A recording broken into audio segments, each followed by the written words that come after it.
Graça e paz, bom dia. Que Deus abençoe sua vida, sua família, sua história, seu ministério cada vez mais, em nome de Jesus. Espero que você entenda e saiba que eu não sou a Cristiane. Importante frisar isso. Você está no Devocional Família ao Reino, no canal da Missão Ressignificar, gerando uma história de transformação genuína à luz da palavra. Cleiton Ferreira que vos fala. E eu já quero começar pedindo, se inscreva, compartilhe, manda esse link e aí nas suas listas de distribuição do WhatsApp e por aí vai. E seja muito bem-vindo.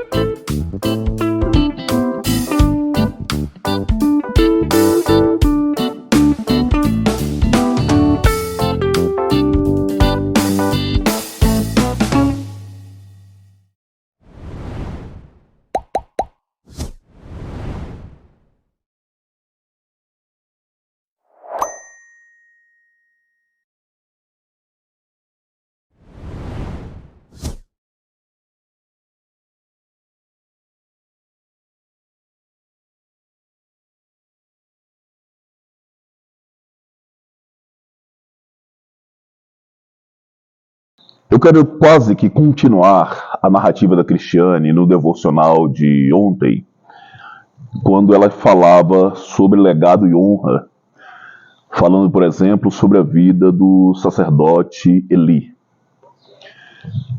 Quero continuar um pouco nessa trajetória de uma maneira bem simplificada, para a gente poder falar sobre Obed-Edom e a sua casa. A pergunta inicial é: como é que você corresponde à presença de Deus na sua casa, à presença de Deus na sua família, à presença de Deus no seu ministério e por aí vai? A trajetória de Eli, ela é destruída na face da terra. Você vai dar continuidade no texto que fora ontem citado, você vai ver que um profeta se levanta para poder trazer a justa condenação de Deus sobre a família e sobre a casa de Eli. A narrativa seguinte daquilo diz que a arca foi roubada, foi tirada dali e ela foi encaminhada para a terra dos filisteus. Chegando até a terra dos filisteus, eles depositaram a arca no templo de Dagon. E vale a pena a gente olhar, ler um versículo bíblico específico da chegada dessa arca no templo de Dagon. E para isso eu vou precisar da ajuda do meu amigo e irmão Paulo. Vamos lá?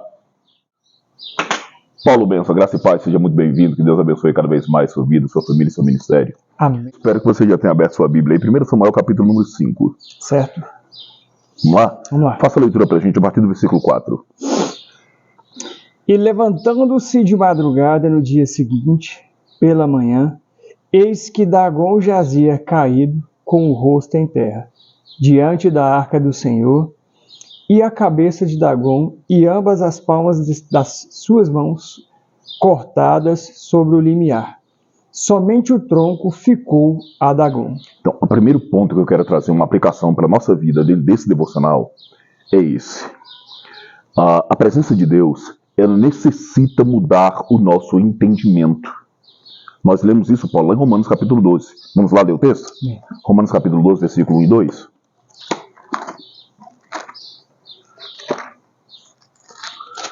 Pode ler para a gente aí. Romanos, estou chegando. 12, versículo de número 12, irmãos. 1 e 2. 1 e 2. Isso. Então vamos lá. Rogo-vos, pois, irmãos, pela compaixão de Deus, que apresenteis o vosso corpo em sacrifício vivo, santo e agradável a Deus, que é o vosso culto racional. Qual é o sacrifício vivo que está sendo exigido aqui? Um culto racional. Então, nosso culto, ele não pode ter uma imitação dentro da realidade de cultos de mentalidades pagãs. Verdade. Você precisa saber o que você está fazendo, a forma com que você está adorando, como você está entregando o seu louvor, a sua adoração, o seu culto a Deus. Segue o versículo, Paulo. Versículo de número 2, irmãos e irmãs. E não vos conformeis com este mundo, mas transformai-vos pela... Peraí. Mas transformai-vos. Verdade. Não vos conformeis com esse mundo, mas transformai-vos. De quem é a responsabilidade da transformação? Nossa. É cada um. Vamos usar um linguajar? É cada um por si. Nossa. Então pare de ficar orando, pedindo para Deus, para que Ele venha transformar a sua mente. Isso é tarefa sua. Amém. Ele só te diz o caminho. Primeiro, não se conforme com esse mundo, mas transformai-vos. Por onde? Continua. Transformai-vos pela renovação do vosso entendimento, para que experimenteis qual seja a boa, agradável e perfeita vontade de Deus. Homens transformados, homens com entendimentos transformados, vão viver uma experiência de qual seja a boa, perfeita e agradável vontade de Deus. Eita, amém. Então, o que a presença e o que essa aplicação da arca no templo de Dagon está trazendo para mim hoje? É que quando a arca chegou na frente de Dagon, ele caiu, a imagem, o ídolo caiu, perdendo a sua cabeça. Verdade. Primeiro ponto. E o segundo, volta lá no texto de 1 Samuel capítulo 5. Voltar lá. Está dizendo que ambas as palmas das mãos estavam cortadas. Verdade. E aqui tem uma aplicação extraordinária, isso que eu quero que você abra em Mateus capítulo 7. Vamos lá, Mateus 7.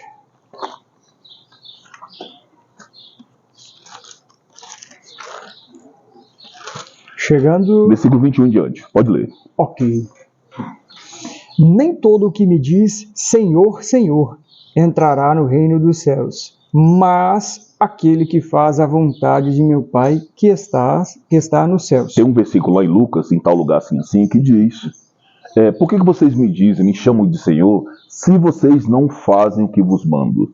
Olha que excelente tarefa, dever de casa nesse devocional. Amém. Descobrir onde está esse versículo. Já está fácil, que geralmente eu falo que está entre Gênesis e Apocalipse, e você já ganhou de gorjeta, de lambuja, um livro de Lucas para você pesquisar. Está fácil. Versículo 22, Paulo. Muitos me dirão naquele dia: Senhor, Senhor, não profetizamos nós em teu nome? Opa.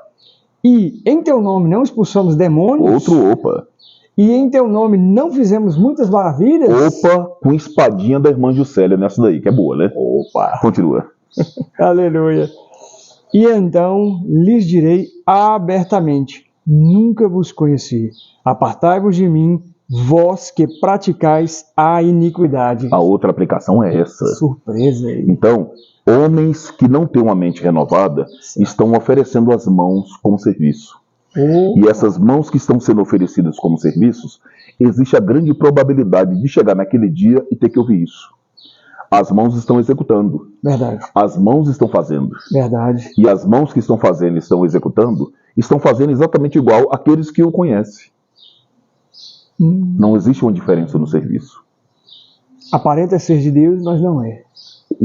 E na prática, no resultado do que estão fazendo, porque fazem em nome, e a prática e a execução e o resultado final só se dá por causa do nome que está acima de todo nome. Amém. Então, numa prática, eu estou com a minha vida em pecado. Certo. E mesmo assim eu faço uma oração e a oração tem efeito.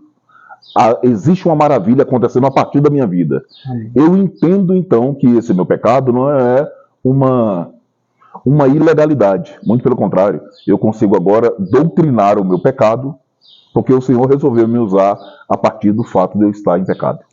Pegaram essa aí? Cuidado para não estar doutrinando o vosso pecado. Então tome muito cuidado, porque o fato de você estar sendo usado por Deus não significa que você seja aprovado por Ele.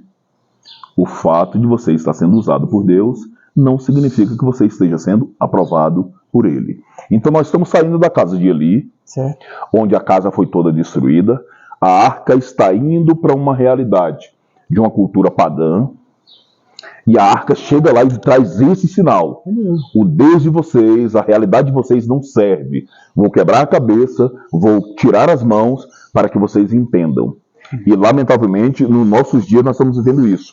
Homens e mulheres que não têm a sua mente renovada estão, vou usar de uma forma mais aberta, se escondendo atrás do serviço de Deus. E quem olha os seus resultados acredita-se que verdadeiramente ali existe um servo de coração, um servo de uma mente renovada, e no fundo, não é, no fundo, não são.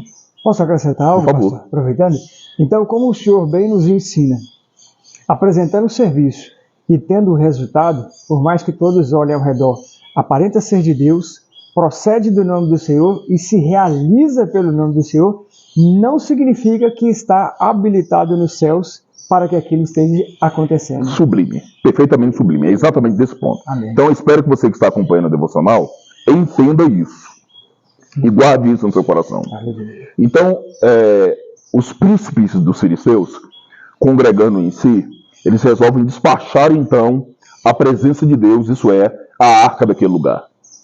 Vale a pena você parar no texto e pesquisar sobre a chegada da arca em Bet-Semes. Você vai ver o quanto o povo de Deus, na grande maioria das vezes, é um povo avarento, arrogante e por aí vai. Talvez um assunto para a gente conversar num outro devocional, quem sabe. E então, na sequência disso, essa arca vai parar na casa de um homem chamado Abinadab. E nós estamos em 1 Samuel, no capítulo número 7, para poder olhar esse pequeno texto. Lê para a gente aí, Paulo, por favor.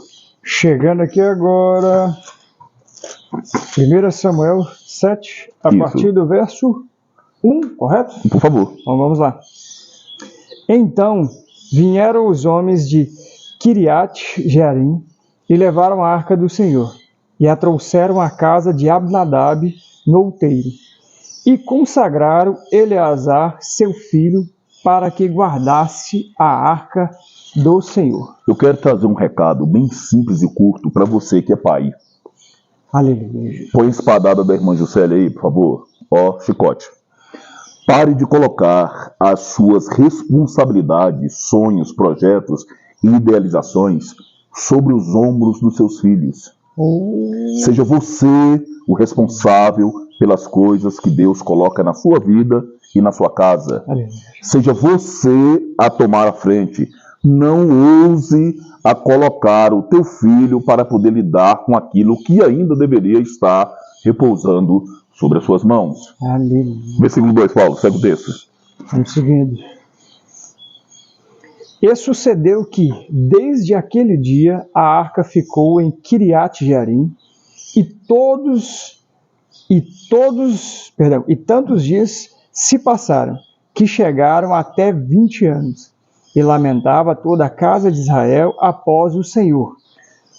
Pensamento meu. A arca chegou hoje na casa de Abinadab. Abinadab pega e coloca um menino dele para poder tomar de conta da arca. E no primeiro dia que a arca chegou na casa de Abinadab, devia ter sido uma experiência extraordinária, né? Concordo. Gente, a arca está aqui em casa. Ei, a arca está aqui em casa. Só que a gente tem uma facilidade para se acostumar com as coisas de Deus. O nosso culto hoje é uma maravilha, a nossa entrega hoje é extraordinária, mas a gente vai se acostumando a isso. Verdade. E eu gostaria que você fizesse uma reflexão na sua vida para ver o que, por 20 anos de Deus, tem estado adormecido na sua vida e se tornou tão comum que não te atrai mais, que não chama mais a sua atenção, e o porquê que você não consegue mais corresponder no passar desses tempos para com essas coisas que o Senhor tem colocado na sua vida.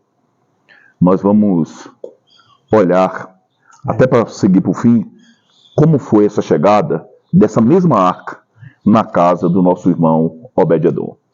Vamos lá? Então, posso acrescentar algo? Vai lá. Então, como nós já ouvimos, irmãos e irmãs, procure lá nas nossas redes sociais, eu não vou falar qual é.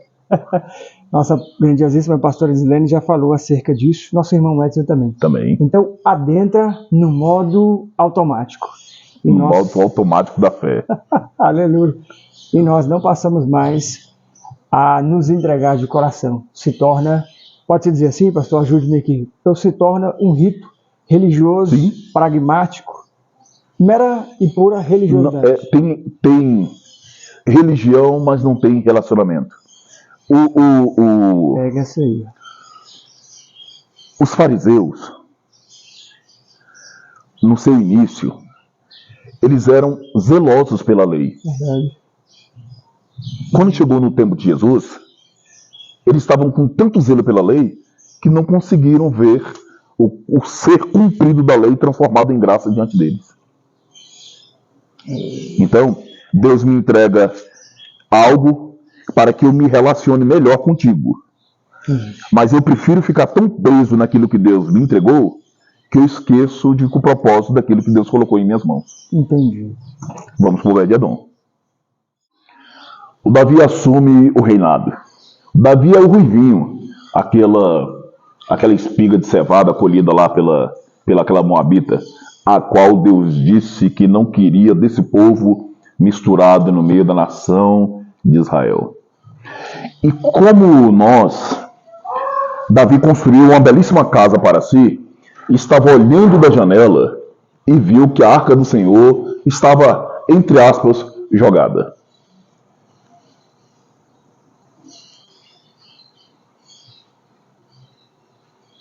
Vou fazer de novo. Davi assume o reinado, e Davi é aquela espiga de cevada, que é aquela irmã moabita. Moabita é daquele povo que Deus disse que não queria misturado no meio da nação de Israel. Ele assume o reinado e, ao contrário de Saul, ele não quer governar sem a presença. Ao contrário de Saul, ele não quer governar sem a presença. Então ele arquiteta um meio de trazer a arca da casa de Abinadab para mais próximo de si. Pensamento meu, colocar então a arca exatamente da forma com que os filisteus despacharam ela para a terra de Israel. Pegaram bois novos, uma carroça nova, colocaram a arca em cima. A arca de Deus precisa ser levada por homens. E como eu já disse, né, Paulo? Homens que precisam ter os seus ombros marcados pelos varais da arca. Então, pare de ficar arrumando subterfúgios e meios para poder atrair a presença de Deus para si. Longe de mim abusar da fé das pessoas, mas muito além de um copo d'água em cima da televisão, muito além de uma campanha, de uma fita vermelha ou rosa pendurada em algum lugar, a palavra. E como o próprio Davi disse, eu escondi a palavra no meu coração para não pecar contra. Então, há muito das nossas fábulas e gourmetização de culto que não parte do princípio da palavra e vai ter que dar errado. Então, eles quiseram oferecer uma trajetória de transposição da presença de Deus com a metodologia dos filisteus. Isso aqui não tem como dar certo, meu irmão. O irmão Uzá está em cima da arca e, como o apóstolo disse, o irmão Uzá quis abusar, meteu a mão na arca e morreu fulminado. 20 anos de presença da arca na casa de Abinadab. E a única coisa que aconteceu foi a morte de alguém. Muitos de nós pais, muitos de nós pastores, muitos de nós líderes religiosos, que nos jactamos dos anos de presença com Deus, dos nossos muitos certificados e de blá blá blá blá blá blá, por aí vai. A única coisa que nós estamos oferecendo para uma geração, para uma descendência, é o caminho que Uzá trilhou, o caminho da desobediência que o vai conduzir ao ambiente de morte. Homens e mulheres de Deus, líderes, pastores, sacerdotes e por aí vão. É hora da gente colocar o nosso coração em arrependimento diante de Deus. Foi por causa dessa fatalidade, e vale a pena lembrar que o texto diz que na ilha de Arcom, isso é, lugar onde não se pode tropeçar, os bois tropeçaram e aconteceu essa fatalidade. Eu não quero pensar mal, longe de mim uma coisa dessa. Mas depois que o Uzá morreu, eles devem ter olhado assim, ué, de quem é aquela casa ali? É a casa do Obed-Edom. Manda essa arca para lá. Já que é para matar, que mate da descendência dele, que mate do povo dele. Então, você, o meu irmão crente, que gosta de pegar das fatalidades para poder transicionar ela para a vida de algumas pessoas, para que ela também se dê mal, o Senhor sabe transformar maldição em bênção. Ele é perito nisso. O texto diz, nós estamos em 1 de Crônicas, capítulo número 13, no versículo número 14. E o texto é muito claro em dizer isso. E é sobre isso que eu quero falar com você hoje. Está escrito assim: assim ficou a arca de Deus com a... Pode falar alto, Paulo. Com quem? Com a família de Obed-Edom. Lá, nós estávamos lendo agora, foi para a casa do Abinadab, não foi para a família de Abinadab. Foi para a casa do Abinadab. E o Abinadab colocou alguém para poder tomar de conta da arca. Aqui foi para a família de Obed-Edom. Aprenda a congregar a sua família naquilo ao qual Deus está fazendo. Eu tenho conversado com alguns irmãos que estão empreendendo nesse tempo de dificuldade e crise. E tome cuidado que você vai ver muita gente próspera daqui uns dias para a honra e a glória de Cristo Jesus. E o meu único conselho pastoral é esse: coloque a sua esposa, coloque os seus filhos nisso a qual Deus está fazendo contigo. Não viva isso sozinho, porque Deus tem uma responsabilidade para poder lidar com famílias. Deus não vai trazer uma bênção, uma prosperidade para você, mas sim para a sua casa, para os seus, para poder, como a Cristiane falou ontem, trazer tanto na sua vida uma herança para os seus, como deixar um legado. Então, a arca, a presença foi para a família de Obed-Edom, e o texto diz que ela ficou naquela casa por 3 meses. 3 meses, Paulo, foi o suficiente para poder viver na casa de Obed-Edom aquilo que Abinadab não conseguiu viver. Em 20 anos. Em 20 anos. Olha como é que o texto termina. E o Senhor abençoou a casa de Obed-Edom. Foi só Obed-Edom? Não. A casa dele, a família dele, toda foi abençoada e tudo quanto tinha. Eu quero chamar sua atenção para isso.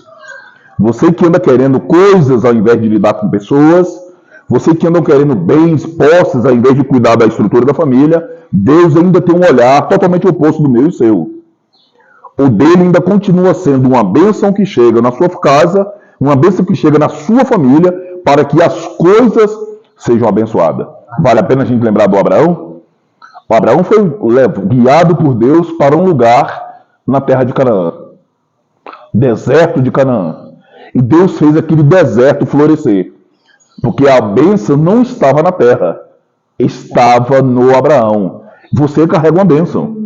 Aonde você chegar, abençoado será. É você que é o portador da bênção e não o lugar onde você está. Então, seja você uma bênção no trabalho que você está agora, seja você uma bênção na faculdade onde você está agora, seja você uma bênção no hospital onde você está, no presídio, aonde você estiver, seja você a bênção que Deus estabeleceu na sua vida. Então, não queira o caminho do sacerdote Eli, onde toda a sua descendência é morta.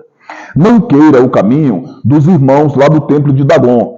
Só existe um Deus, o nosso último Deus, o único Deus, aquele que a resposta do seu amor para com toda a humanidade é enviar o seu Filho. Você querendo ou não querendo, ele já fez. Ele te ama tanto que, independente da sua decisão, da sua postura, do seu comportamento, ele já enviou o seu Filho para que todo aquele que nele crê não pereça, mas tenha a vida eterna. Não seja como Abinadab, que a presença do Senhor na sua vida seja algo costumeiro, seja algo que dure por 20 anos e pouco importa estar ali ou não. Saia desse processo de automatização da fé, automatização do culto. Aproveita para aprender a desenvolver relacionamento. Não permita que essa morosidade, comodidade, esse estar dentro dessa zona de conforto vá fazer com que algum usar ao seu entorno pereça por causa da sua negligência. Não transfira responsabilidades como Abinadab fez, mas seja como Obed-Edom, que a presença na casa de Obed-Edom é correspondida de uma forma tão grande que 3 meses é o suficiente para haver mudanças de vidas extraordinárias, relevantes e significativas. E eu quero terminar com isso. O mês de dezembro está terminando e o ano de 2023 também. E eu quero orar a Deus, proclamar em Deus, na minha e na sua vida, que os 3 primeiros meses do ano de 2024 serão meses de bênção, de prosperidade, de rendição, de arrependimento, de conserto na nossa vida para a honra e a glória de Cristo Jesus. Que a mesma estrutura que Deus fez na casa de Obed-Edom, o Senhor possa fazer na minha e na sua casa hoje, para a honra e para a glória do nome dele. Amém? Amém, amém. Que essa palavra possa ser introduzida na sua vida, na sua casa. Que em nome de Jesus, assim como a arca ficou por 3 meses na casa de Obed-Edom e Deus abençoou de uma forma sobrenatural a família de Obed-Edom, que assim as bênçãos do Senhor possam repousar sobre a sua casa.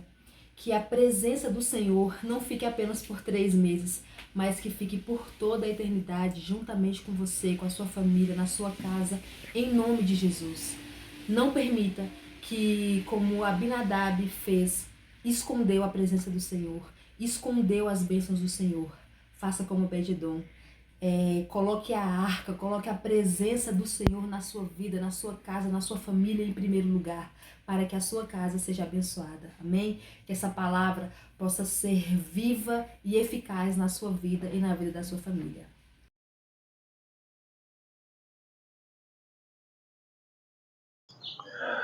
A Cristiane fala assim, vamos orar? Vamos orar é algo que precisa ser realizado com mais um. Aleluia. Amém. Então, eu gosto e eu chamei a presença do Paulo aqui hoje por isso. Quando nós estamos gravando um devocional, que a Cristiane vai orar, nós paramos para poder orar com ela. Paramos e choramos, lembra daquela vez? No devocional passado, 2 marmães chorando, que pouca vergonha. Enfim. Verdade. Então vamos orar. Em nome de Jesus, eu quero convidar o nosso irmão Paulo para poder fazer essa oração aí. Vamos lá, Paulo, arrebenta. Amém. Vamos orar. Pai, nós bendizemos o teu santo nome e clamamos verdadeiramente ao Senhor.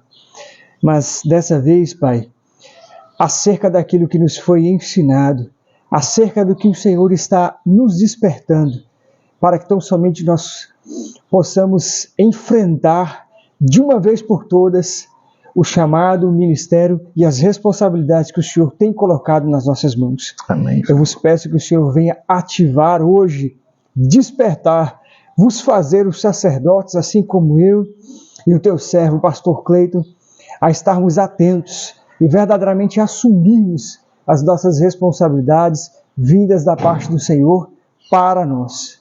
Pai, obrigado, que assim como a tua presença tem vindo a nós, pelo devocional, pela tua palavra, pela oração, pelo jejum, nós possamos corresponder àquilo que o Senhor tem colocado nas nossas mãos. Pai, assim como em Obed-Edom, a qual com o espaço de tempo tão curto da vossa arca, da tua presença lá, seja também nas nossas vidas hoje, a tua presença seja derramada em nós e derramada na vida de todos aqueles que têm nos assistindo, alcançando as vossas famílias, alcançando os vossos matrimônios, adentrando em cada área e até onde já sequer perdeu as esperanças. O Senhor há de trazer hoje vida e renovação. Em nome de Jesus. Pai, que os caminhos de morte, que a desobediência a qual estamos ainda permanecendo nela, nós sejamos não como usar, necessitar morrermos, para que tão somente assim possamos acordar,